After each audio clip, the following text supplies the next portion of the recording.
Hello,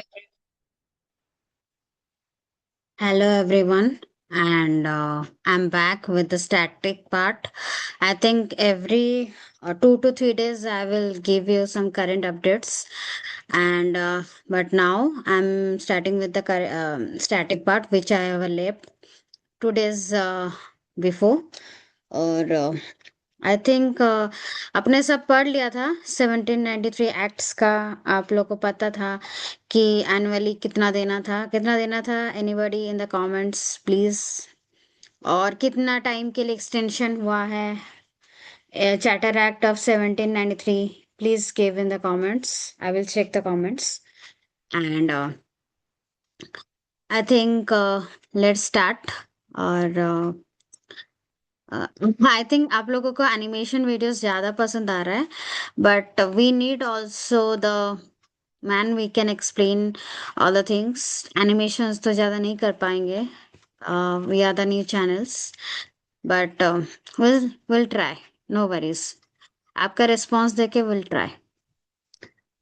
and ठीक है, हम लोग चार्टर एक्ट का शुरू करते हैं। In the charter act of 1813 हम लोग को जब इम्पोर्टेंट था दो तीन, जो कि आई थिंक बहुत ही टर्निंग पॉइंट्स है, जिसमें कि monopoly of the company was ended, and जिसमें कि China and tea, chai and tea was only trades which you need to be, जो कि अलाउ किया गया था। और Indian trades are open to all British merchants. ठीक है, जितने भी आए थे वो कंपनी ने ही सबके लिए ही ओपन किया गया था। ठीक है, एंड शेयर होल्डर्स जो है कंपनी के, they have to get dividend of 10.5, you know. Now also we get dividend which have their shareholders in the company. And regulation जो made by the council of, जो है मद्रास का, बॉम्बे का, कलकत्ता का, उनको मतलब कि रिक्वायर्ड है कि वो ब्रिटिश पार्लियामेंट में उनको दिया जाए। ठीक है, उनको पास किया जाए। एंड एक कमर्शियल एंड जो रेवेन्यू है उसको सेपरेट अकाउंट्स किया गया था। ठीक है, ये it is important. Okay, commercial वाला। ठीक है, and 1 lakh rupees for the education तब किया गया था कि स्टार्ट करेंगे beginning of the state education policy के लिए, 1 लाख रुपीज प्रमोशन के लिए, बट जो कि कभी नहीं हुआ। ठीक है, एंड फिर 20 इयर्स के लिए अलाउ किया गया था उनको। ठीक है, एंड क्रिस्टियन ये मिशनरीज जो है, क्रिश्चियन मिशनरीज, उनको भी अलाउ किया गया था कि उनका जो धर्म है, जो रिलीजन है, उसको प्रोपागेट कर सके। And this one that is important. Okay, जो हाइलाइट्स मैं दे रही हूँ that is more important, and मैं ये आपका टेलीग्राम चैनल मैंने अभी खोला है, उसमें डाल दूंगी after the end of that all the discussions ये टॉपिक का। Before and after chatter act में क्या हुआ था, वेल लाइक, ठीक है, थोड़ा देख लेते हैं क्या। The control over finance through through taxations वाला था, and the company for their manufacture industrial goods, raw materials जो है फॉर देयर इंडस्ट्रीज लाना है, जो भी हम सब एक्सपोर्ट करना है, यहाँ से रॉ मटेरियल्स लेते हैं। फिर दो बेसिक चेंजेस कुछ भी नहीं हुआ है in the judiciary and administration, and जो हाईलाइट किया गया था तो उसमें तो नहीं था। And secondly, beginning of the process of the transformations of the Indian administration and judiciary. ठीक है, वही। अच्छा, ये मेरा इम्पोर्टेंट है 1833, जिसमें कि फिर से लीज को एक्सटेंड किया गया था, एंड जिसमें कि monopoly over the trade and chai वो एंडेड हो गया है। और यहाँ British general of Bengal and माने गवर्नर जनरल ऑफ बंगाल को गवर्नर जनरल ऑफ इंडिया किया गया था, बिकॉज यहाँ पर सिंध भी माने एनेक्स किया गया था। मराठास, मैसूर सब एनेक्स हो चुका है whole India of the India, तो why not Bengal India governor general of India. complete control over the revenue and expenditure obviously सब जो है कंप्लीट कंट्रोल में है, बम्बई बंगाल मद्रास सब कुछ कंट्रोल में है। और जो मद्रास एंड बम्बे का जो गवर्नमेंट है a strip of legislative power returning only recommendatory powers ही उनको पास है, रिकमेंड कर सकते हैं। और जो फोर्थ वाला हम लोग सोच रहे थे कि आगरा में, मैंने ब्रिटिशर सोच रहे थे कि आगरा में होगा, बट वो सस्पेंड किया गया था, नहीं किया। ठीक है, नहीं तो हम लोग और भी पढ़ते कि Agra is also one of the, जैसे हम लोग पहले पढ़ते थे ना, Mumbai Delhi is important then यार आगरा, नहीं तो पता नहीं कैपिटल भी हो जाता। I am just guessing it. And legislation में Governor General in Bengal have given power to legislate whole of British territory in the India. Okay, it's important है, but नहीं चलेगा for the prelims। Codified acts codified of the law in India हो चुका है। फिर one में members हम लोग लॉ में ऐड कर चुके हैं। फिर लेकिन लॉ वाला जो मेंबर्स है उसको वोटिंग पावर्स है नहीं। फिर गवर्नर जो है उनको provisions to freely administer the natives of India and to share an administration in the country है।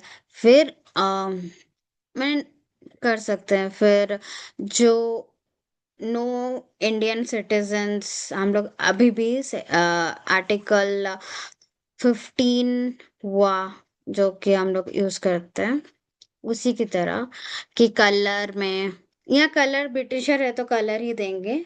छोड़ा रिलीजन हम लोग का है, रिलीजन बात डिसेंट रीजन ये सब है, डिसेंट है, डिसेंट भी नहीं है शायद, बात ही है 15 में। ठीक है, तो ये सब में नहीं किया गया था, उसलिए स्लेवरी एक्ट ऑफ 1843 भी हम लोग एबोलिश किया गया था। And you have to go now modern reforms में हम लोग क्या है, जो Henry Block college in London है to administer future civil servants and जो मैंने पहले बोल चुका है कि स्लेवरी जो था उसका अबलिश कर चुके हैं। Wow. And then governor general in council are instruct to consider law of marriage जो है राइट से अथॉरिटी है उसको ड्राफ्ट करके उसको लॉ बनाना है। मैं 1853 तक कर लूंगी अभी। एंड मुझे लगता है ज्यादा वीडियोस लंबा ना हो जाए, तो उसी वजह से आई थिंक कितना लंबा हुआ है देखना पड़ेगा। I want to be short video. ठीक है, तो लॉर्ड मोले जो था उसने चार्टर्ड एक्ट ऑफ 1833 किया था जो कि पास हो गया था, and the most important act 1909 तक। ओके, हम लोग को पता ही है। और ये वाला भी इम्पोर्टेंट है कि इसमें एंडेड किया गया था कंपनीज का as a commercial bodies and purely administrative bodies रखा गया था, ये याद रखना है। हम लोग का पहले भी हो चुका है, गवर्नर बंगाल जो है गवर्नर जनरल ऑफ इंडिया हो चुके हैं, बिकॉज हम लोग मैं ऑलरेडी बोल चुकी हूँ कि वो सेंट्रलाइज हो चुका है, कंसोलिडेट हो चुका है पूरा ब्रिटिश इंडिया, या सब्सिडरी अलायंस, या डॉक्ट्रिन ऑफ लैप्स, या फिर खुद कंट्रोल, जैसे भी करके होल ऑफ द इंडिया हम लोग इंडिया ब्रिटिशर ने कंट्रोल कर चुके हैं। ठीक है, एंड अलाउ किया गया था इंडियंस को to enter civil servants. But फिर भी वो डिफिकल्ट था बिकॉज उसमें पर्शियन पढ़ना पड़ता था, सॉरी फ्रेंच का कुछ लैटिन वगैरह पढ़ना पड़ता था, वहाँ जाके एग्जाम देना पड़ता था, एज लिमिट भी बहुत कम था, इसीलिए it was very very difficult. And ये सबसे इम्पोर्टेंट है कि separate the legislative function of the government in the council for executive function, and for the first time इसको सेपरेट किया गया था। बट अभी भी हम लोग का सेपरेशन नहीं है because we are the parliamentary form of governments. ठीक है।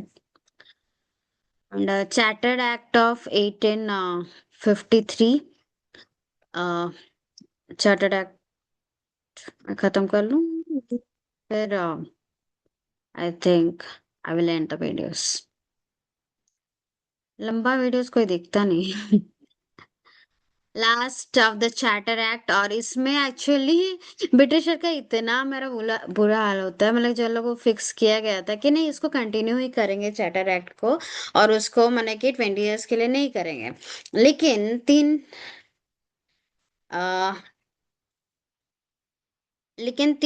तीन घंटे में, मैंने 3 साल में ही उसको चेंजेस किया गया था। I think I have to pause the video, somebody is calling।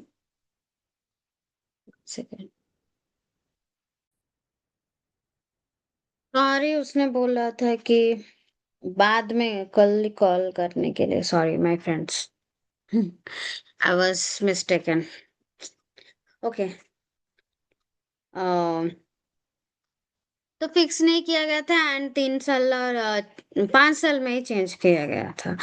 और उसमें क्या हो गया था कि जो, अरे यहाँ कहाँ है, नीचे नीचे या जो हम लोग का डायरेक्टर्स थे, कोर्ट ऑफ डायरेक्टर्स, उनको 24 से 18 किया गया था। और जो 18 है ये भी क्राउन ने मतलब अपॉइंट्स करेंगे बिकॉज इट इज क्राउन्स आने वाला है, तो थोड़ा पहले से प्रिपेयर। फिर कोर्ट ऑफ डायरेक्टर्स जो थे उन्होंने क्रिएट किया एक न्यू प्रेसिडेंसी एंड ये provinces जिसमें की purpose was to administer large Indian territories of Britain। Separate जो बंगाल का प्रोविंसेस था उसको सेपरेट किया गया था, सेपरेट। ओके। बंगाल जो है ये governor of Bengal was distinct from the governor general. ठीक है, ये तो हम लोग को पहले पता ही है, बिकॉज जो गवर्नर जनरल है ये एडमिनिस्टर करता है ऑल इंडियंस को। और हम लोग को पहले ही हम लोग को पता है कि हिंद और पंजाब जो है ये न्यू हम लोग का प्रोविंसेस ऐड हो चुके हैं बिकॉज ऑफ, हम लोग को पहले से पता है कि सिंध में हम लोग आई थिंक सब्सिडरी अलायंस कर चुके हैं, और पंजाब में हम लोग एनेक्स कर चुके हैं बिकॉज ऑफ द, हमने को वॉर करके एनेक्स कर चुके हैं। और फिर इसलिए हम लोग गवर्नर मैंने बंगाल को मतलब पंजाब को एक लेफ्टिनेंट गवर्नर कर लिया अपॉइंट। अच्छा, फिर न्यू एक प्रोविंसेस हुआ है असम, बर्मा, फिर सेंट्रल प्रोविंसेस, बाकी सारा कैसे मैनेज करेंगे। फिर लॉ जो है, पहले वोटिंग राइट्स नहीं मिला था, एंड अभी पूरा फुल वोटिंग राइट्स मिल चुका है, and equal in status with the other members. Law members भी खुश। And governor general of legislative council जो है इसने एक्सपांड कर चुका है, मतलब हम लोग कोर्ट ऑफ डायरेक्टर्स को कम कर चुके हैं, और गवर्नर जनरल लेजिस्लेटिव काउंसिल्स का जो था उसको एक्सपांड कर चुके हैं 6 to 12 मेंबर्स। और उसमें इंक्लूसिव 6 एडिशनल जो किए थे, जो हम लोग ऐड किए इसको members separate the executive and legislative function of the British India. Okay. Local local representation included in the Indian legislative, forming the Indian legislative councils। तो local representation थे इन जो थे, उन्होंने मतलब कि इंट्रोड्यूस हो चुके हैं इंडियन लेजिस्लेटिव काउंसिल्स में ही। मतलब कितना बार पढ़ चुके हैं हम लोग, लोकल्स रिप्रेजेंटेशन है already. And laws require the assent of the governor generals bill. भाई इसमें वोटिंग राइट्स नहीं है इनको, मतलब पावर नहीं गया था, जस्ट ये दे हैव इंक्लूडेड। ओके। तो मेंबर्स क्या क्या हैं आपको? गवर्नर जनरल है, कमांडर इन चीफ है, फिर चार जो गवर्नर्स मेंबर्स हैं काउंसिल्स के वो हैं, एक chief justice of supreme court है, एक रेगुलर जजेस है। ओके। एंड जो रिप्रेजेंटेशन, चार जो रिप्रेजेंटेशन मेंबर्स हैं from the company servants with with 10 years minimum tenure वाला जो है उनको भी रखा गया था। और चार मैंने अपॉइंट्स किए गए लोकल गवर्नमेंट से, Bengal, Madras, Mumbai, north western provinces से।